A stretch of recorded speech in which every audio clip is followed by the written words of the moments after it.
अस्सलाम वालेकुम बिस्मिल्लाहिर्रहमानिर्रहीम। वेलकम करती हूँ मेरे तमाम व्यूवर्स का, मेरे तमाम सब्सक्राइबर्स का अपने इस नए वीडियो में। उम्मीद करती हूँ आप सभी ठीक-ठाक हैं, खैर आफियत से हैं, अल्लाह के हिफ्ज़ व अमान में हैं। अल्हम्दुलिल्लाह मैं भी ठीक हूँ। पहले तो आप सभी को जितने भी लोग हज 2023 पर गए थे और सही सलामत वापस आ चुके हैं, उनका हज जो कंप्लीट हो चुका है, उनको सभी को मेरी तरफ से मुबारकबाद।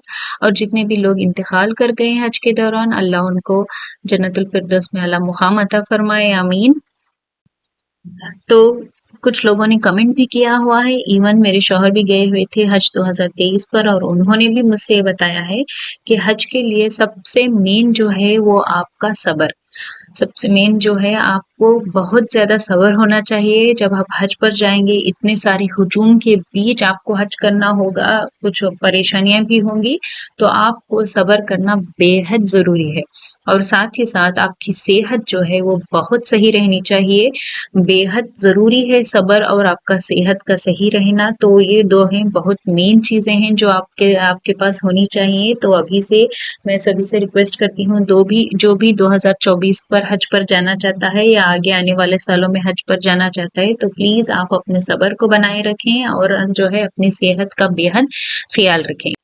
तो हज 2023 में बहुत सारे लोगों को यानी जो भी हज कमेटी के थ्रू गया हुआ था, सी कैटेगरी में जो भी गए हुए थे, तो इन्हें अज़ीज़िया कैटेगरी में जो भी गए थे, इन्हें बहुत सारी मुश्किलों का सामना करना पड़ा है कंपेयर टू हज 2022 क्योंकि हज 2022 में जो है वो कोविड के बाद बस थोड़ा ही कोटा मिला हुआ था, कम लोग गए हुए थे हज 2022 में, तो वहाँ पर उतनी परेशानी नहीं हुई लोगों को, मगर हज 2023 में बहुत सारी परेशानियों का सामना जो है वो करना पड़ा है।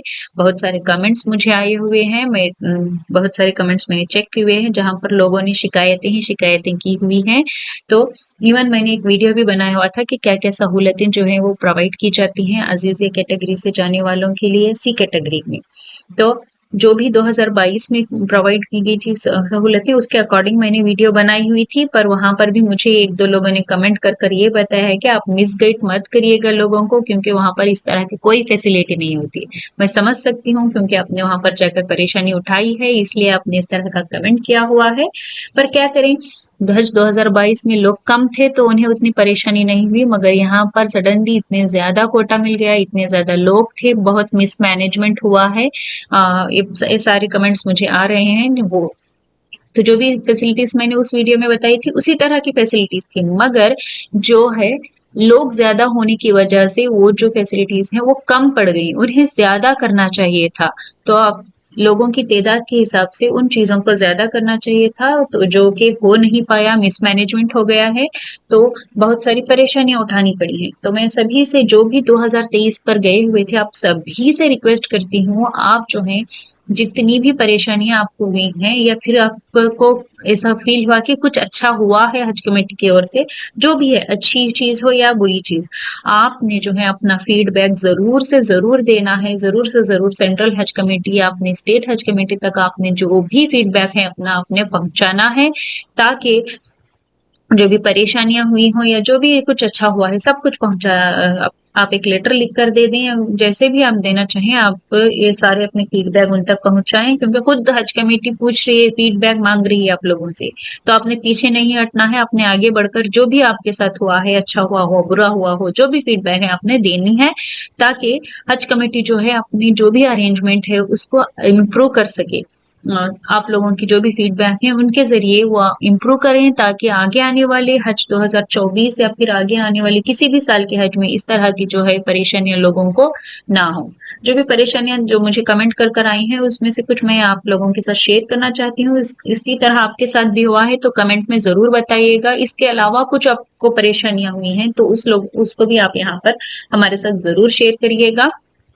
ताकि वीडियोस देखने वालों को भी पता चले और अगर मेरी वीडियो हज कमेटी के किसी भी मेंबर तक पहुंचती है तो उन्हें भी थोड़ा पता चले ताकि वो जो है इम्प्रूवमेंट कर सकें, सुधार कर सकें अपनी मैनेजमेंट वगैरह। तो पहली बात तो ये कि बहुत सारे लोगों ने यही बताया हुआ कि खादिमुल हुज्जाज जो थे, उनका रवैया ठीक नहीं था हाजियों के साथ। वो हमें कहीं पर जहाँ पर भी दिखाई दिए उनका रवैया ठीक नहीं था, और कहीं जगह तो वो हमें मिले ही नहीं। कुछ हेल्प की ज़रूरत पड़ती पड़ती थी तो उस वक़्त भी हमें वो लोग मिले नहीं, और जहाँ पर मिले उनका रवैया ठीक नहीं था। इस तरह से मुझे कमेंट्स आए हैं, तो आप भी बताइएगा कि आपके साथ भी इस तरह हुआ है क्या? तो इसी तरह अज़ीज़िया की जो बिल्डिंग दी गई थी, वहाँ पर भी जो है बेपर्दगी के हवाले से लोगों ने बताया हुआ है कि एक ही रूम में बहुत सारे लोग थे।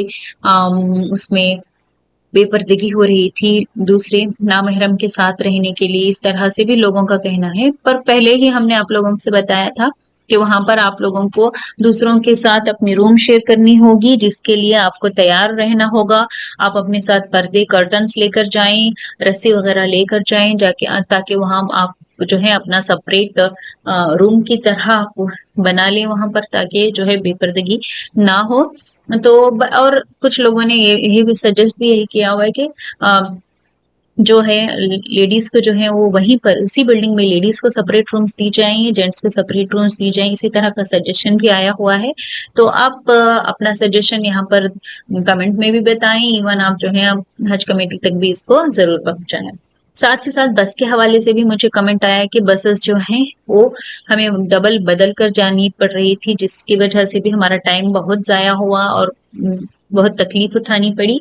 और कुछ लोगों ने ग्रीन कैटेगरी के हवाले से भी बताया हुआ है कि हमें ग्रीन कैटेगरी जो है वो अगर रखते हैं तो अच्छा रहेगा। मतलब उम, हरम शरीफ के करीब ही अगर हमें रूम्स दी जाएँ और थोड़ा ज़्यादा पैसे लेते भी हैं तो कोई फ़र्क नहीं पड़ता, तो ग्रीन कैटेगरी को रखना चाहिए था, इस तरह से भी बताया हुआ है।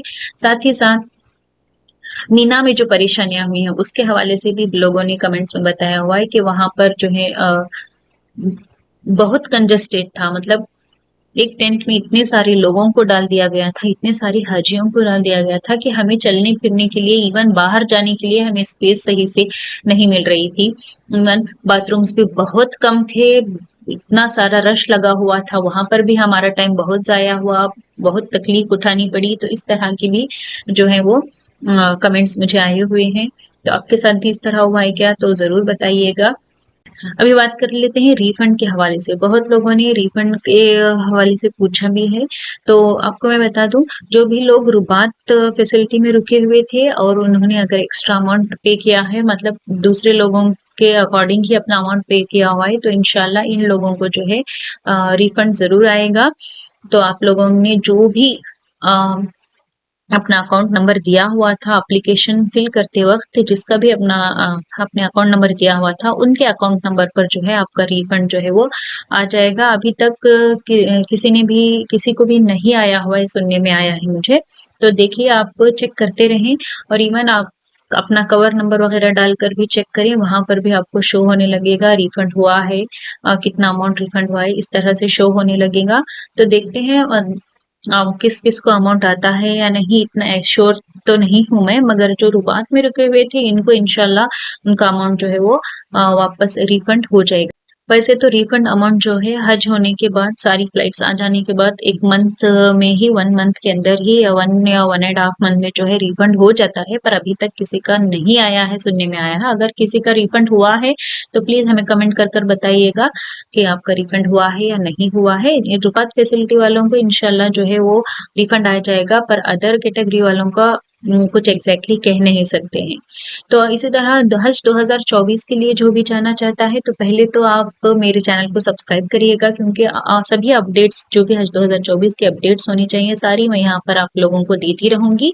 और आप सभी से गुज़ारिश है, अगर आपके पास पासपोर्ट नहीं है, आप नया पासपोर्ट बनवाना चाहते हैं, तो प्लीज़ बनवा लीजिएगा। अभी टाइम तो है बनवाने के लिए, मगर जो भी पासपोर्ट के लिए जो भी डॉक्यूमेंट्स रिक्वायर्ड हैं, उनमें आप जो है अपना नाम, डेट ऑफ बर्थ, सारी कुछ चीज़ें सही से चेक कर लें, अपना फादर नेम वगैरह सब सही से चेक कर लें। क्योंकि कुछ दिन पहले ही 15 डेज़ पहले ही जो है मेरी सिस्टर इन लॉ गई हुई थी अपना पासपोर्ट बनवाने के लिए। वहाँ पर एक डॉक्यूमेंट में उनके अब्बू का नाम थोड़ा-सा स्पेलिंग मिस्टेक होने की वजह से उन लोगों ने वापस भेज दिया कि इसको सही करवा कर आएँ। तो इस तरह से आपको भी वापस ना आना पड़े, तो इसीलिए जो भी डॉक्यूमेंट्स आपको वहाँ पर सबमिट करनी होती है, तो उन सभी को आप चेक कर लें। आपका नाम, आपने पेरेंट्स का नाम, फिर आपकी डेट ऑफ बर्थ, आपका एड्रेस वगैरह सारा सही से चेक कर लें।